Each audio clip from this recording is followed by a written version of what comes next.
kalau mereka melihat memang mereka salah, ya sudah minta maaf aja. Enggak, nggak mungkin dong ada namanya yayasan peduli kemanusiaan, rumah peduli kemanusiaan. Maka saya bilang, saya sudah dengar juga hati-hati dalam berbicara.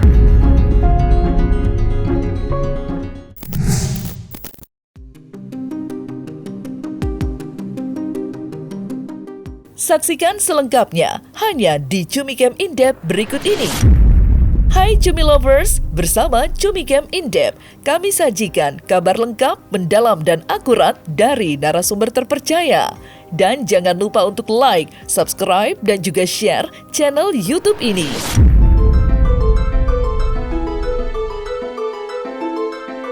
Setelah merapat ke kubu Agus Salim dan tak lama setelahnya didapuk menjadi kuasa hukumnya, tak menunggu waktu lama, Alvin Lim langsung menyerang Novi dengan berbagai tudingan miring.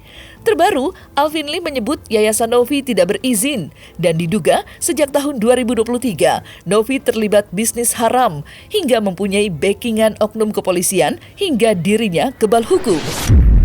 Lantas, seperti apa tanggapan dari orang terdekat Novi atas tuduhan Alvin Lim yang sepertinya tidak main-main ingin memperkarakan Novi ke jalur hukum? Kalau menurut aku yang sifatnya hanya sepele itu nggak usah digede-gedein deh gitu loh, karena lebih banyak bagusnya daripada mungkin hal yang dilihat kayak soal yayasan. Aku juga nggak tahu ya, tapi aku yakin yayasan itu valid kok. Kalau nggak mungkin dong ada namanya yayasan peduli kemanusiaan, rumah peduli kemanusiaan. Jadi kalau mereka melihat memang mereka salah, ya sudah minta maaf aja. Maka saya bilang, saya sudah dengar juga hati-hati dalam berbicara. Ya. Siapa yang membackingi jenderal aja saya copot. Ini hati-hati, mulutmu harimaumu. Suatu ketika kena ke substansi kamu akan kena. Ya. Ini sudah nyamber-nyamber kepada predikat, apalagi di Mabes Polri, kepangkatan seseorang sudah tersebut.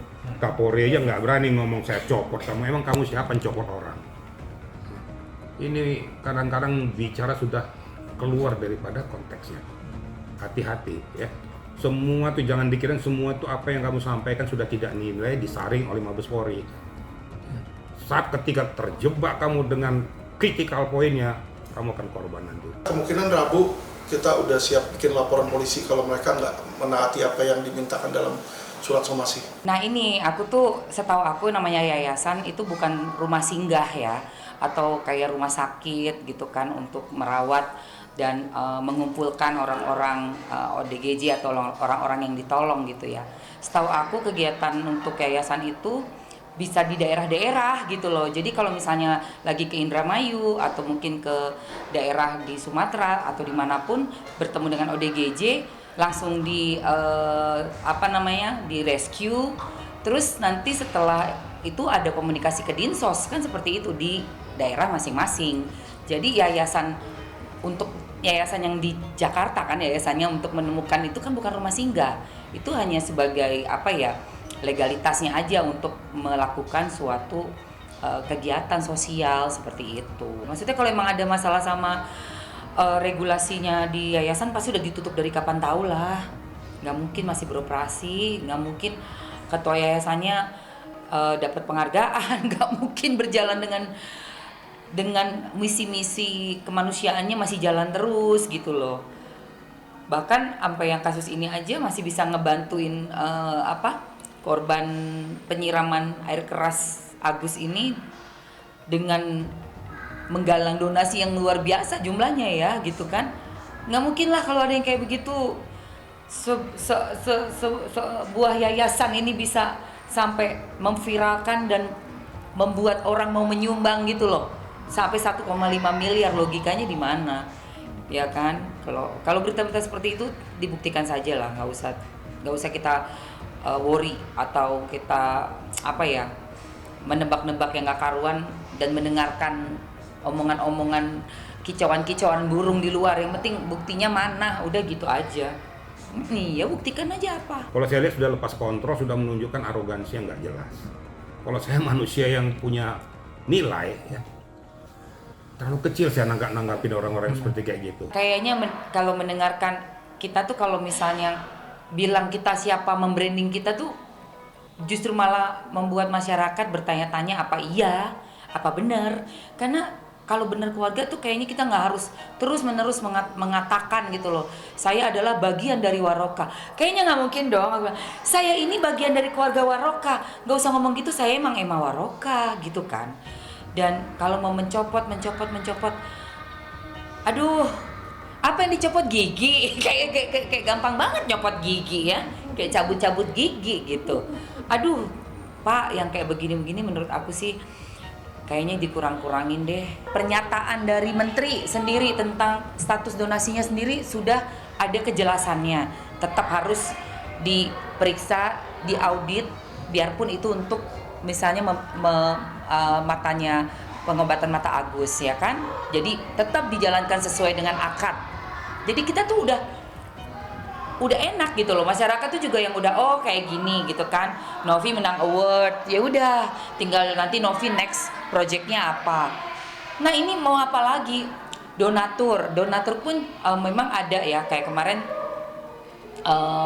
penasihat hukumnya menyatakan donatur keberatan lah atau apa, ya itu kan nanti bisa prosesnya berjalan aja, udah nggak perlu ribut-ribut lagi gitu loh, masing-masing udah ada jalurnya masing-masing seperti itu.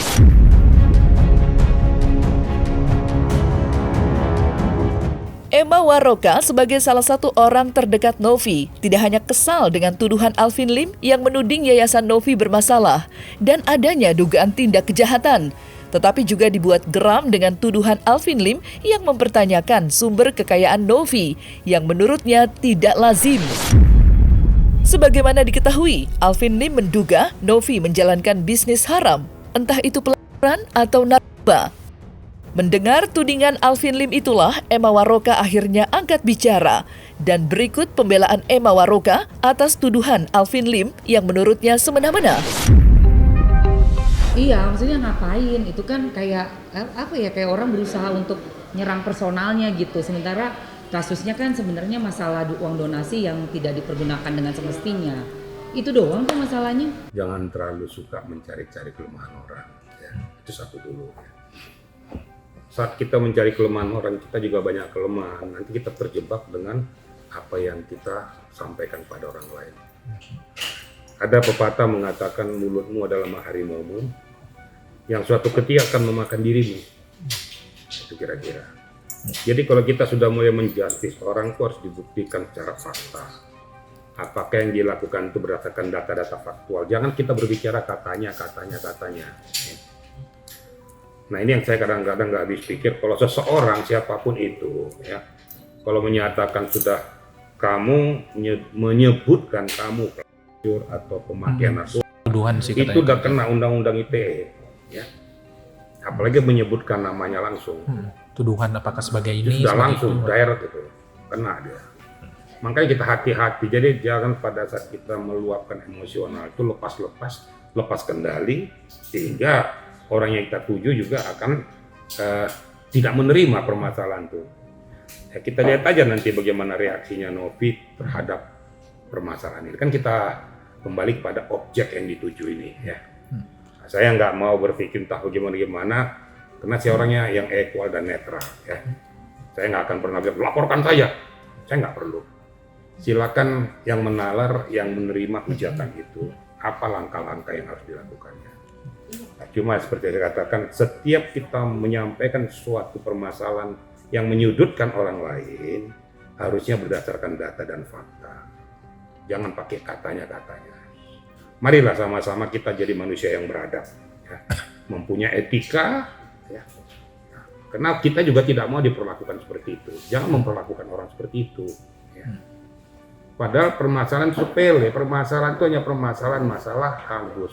Kenapa harus merembet ke hal-hal yang tidak perlu?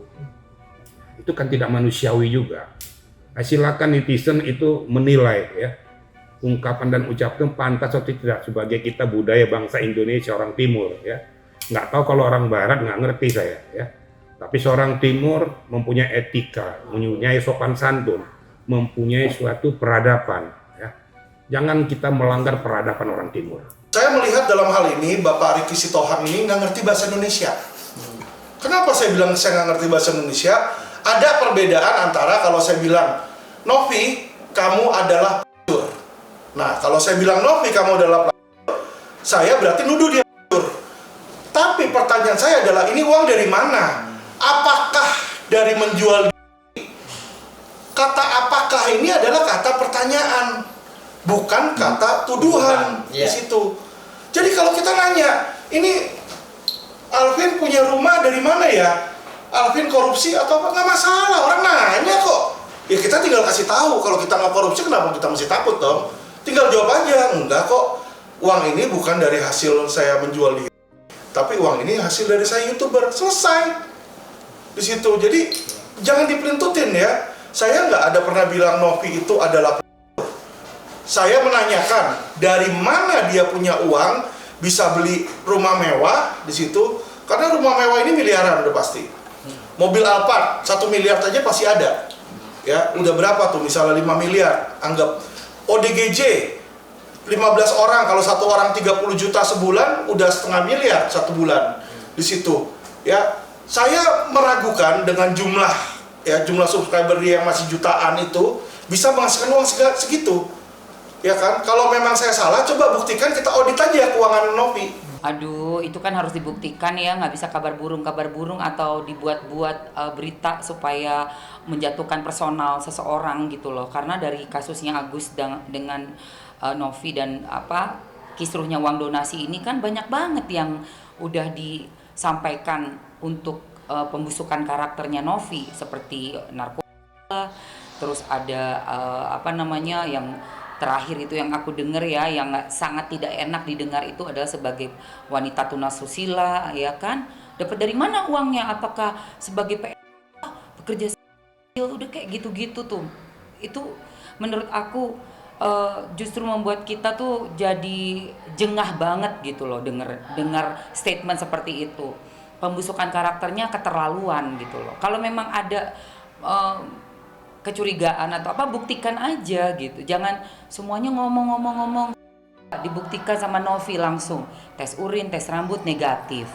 Berarti nggak ada sama sekali yang disebut-sebut sebagai orang yang pemakai gitu kan. Nah, yang kemarin, yang baru-baru aja kemarin, selain menyebut sebagai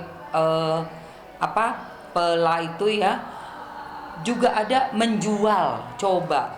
Jadi masyarakat nggak suka lah dengan hal seperti itu, sangat tidak dewasa, sangat jengah, dan ini kok bisa seenak-enaknya membusukkan karakter orang tuh lantang gitu loh di media, kayak nggak ada filter sama sekali, dan seperti nggak punya hukum di Indonesia. Ini kita juga sangat menyayangkan ya, karena kemarin baru melihat Novi berprestasi dengan mendapatkan award, terus tiba-tiba ada orang yang berusaha membusukkan karakternya. Tujuannya untuk apa? Apa nih tujuannya dengan membuat pernyataan yang pembusukan karakternya Novi? Gini, nggak usah banyak omon-omon Pak Bos, langsung laporkan. Tangkap aja langsung kalau emang ada buktinya, nggak usah pakai omon-omon di media, kesana kemari, bicara dengan itu ya yang saya nggak suka, membusukkan karakter orang. Sudah bertanya, biarpun merupakan pertanyaan ya, bukan pernyataan ya. Seperti yang waktu di awal narkoba itu, kamu kan dengar, kita semua dengar, dia adalah pemakai narkoboy gitu kan. Tapi kemudian pas udah di counter lagi dengan tes yang negatif, baik urin maupun rambutnya Novi, akhirnya sang pengacara tersebut yang sudah hilang ya, udah nggak tahu kemana itu di kasus ini, menyatakan adalah, saya kan nggak bikin pernyataan, saya hanya membuat pertanyaan. Aduh, yang kayak gitu-gitu males. Jadi ini kalau denger kayak begini lagi, jadi saya deja vu, inget yang kemarin gitu loh. Kalau memang ada yang dirasa suatu kecurigaan atau apa, nggak usah banyak-banyak bicara deh. Mendingan langsung buktikan saja bener atau enggaknya gitu. Kayaknya nggak mungkin, dia kan ada YouTube. Enggak lah, YouTube-nya aja 5,5 juta dan YouTube-nya udah bertahun-tahun. Sebelum jadi YouTuber, jadi pramugari 8 tahun. Berarti udah ada uangnya, udah ada. Dan setahu aku sih untuk dapat uang dari yayasan yang sekarang orang-orang yang dia tolong ya, kayaknya nggak ada pemasukan dari mana-mana deh. Kalau yang aku lihat ya, nolong orang ODGJ, keluarga ODGJ juga kebanyakan yang underprivileged. Underprivileged tahu kan, maksudnya menengah ke bawah gitu loh. Ini dari mananya gitu? Ya mungkin YouTube-nya, yakin aku penghasilannya gede itu dari YouTube, karena aku tahu hitungan YouTube 5,5 juta subscribers, subscribersnya juga organik dan sehat dan hidup gitu ya, followersnya juga followers hidup, pastinya dari situlah masuk semua uang. Dugaan kejahatan yang kedua di situ. Nah, yang kami tanganin adalah yang kedua, tidak ada hubungannya dengan uang, tidak ada hubungannya pula dengan dendam di situ, dan bahkan tanpa, mohon maaf ya, tanpa kuasa dari Agus pun kami bisa melapor karena ini pasal 28, bukan pasal 27. Kalau pasal 27 benar delik aduan absolut harus korban. Tapi ini adalah ujaran kebencian terhadap Sarah. Siapapun boleh melapor tanpa perlu adanya Agus di situ. Jadi kalau menurut saya kurang bijaksana kalau kita bilang ini hanya terkait pada Agus, tidak. Selain Alvin Lim, Emma Waroka juga menanggapi sikap Firdaus Owibowo yang memutuskan bergabung dengan Alvin menjadi kuasa hukum Agus Salim, usai sebelumnya mundur dari tim kuasa hukum Novi. Dan yang menarik, mundurnya Firdaus disinyalir adanya perbedaan pandangan dengan tim kuasa hukum Novi yang lain. Lantas, seperti apa tanggapan Emma mengenai Firdaus Owibowo yang belum lama ini mengkritik Novi? Ini surat kuasanya, di sini ada nama saya. Boleh dibacakan dulu, Bang? Ya. Boleh dibacakan intinya, Bang? Intinya saya menangani permasalahan terkait dengan korban yang bernama Agus, ya, Agus Salim, dan ini termasuk dalam pasal 28 Undang-Undang ITE, ya, pasal 28 untuk pasal 45 dan lain-lainnya. Jadi ini nanti ada juga beberapa perkara juga yang akan kita ini kan, termasuk dengan permohonan audit rekening yayasan dan lain-lainnya. Kalau menurut aku sih gini, yang namanya penasihat hukum itu tetap harus ada surat tertulis. Penasihat hukum yang kemarin sudah mengproklamirkan sebagai penasihat hukumnya tanpa ada surat kuasa juga menurut aku terlalu prematur ya. Gimana nih? Saya jelaskan sekali lagi bahwa saya sebagai kuasa hukum dibantah oleh Novi.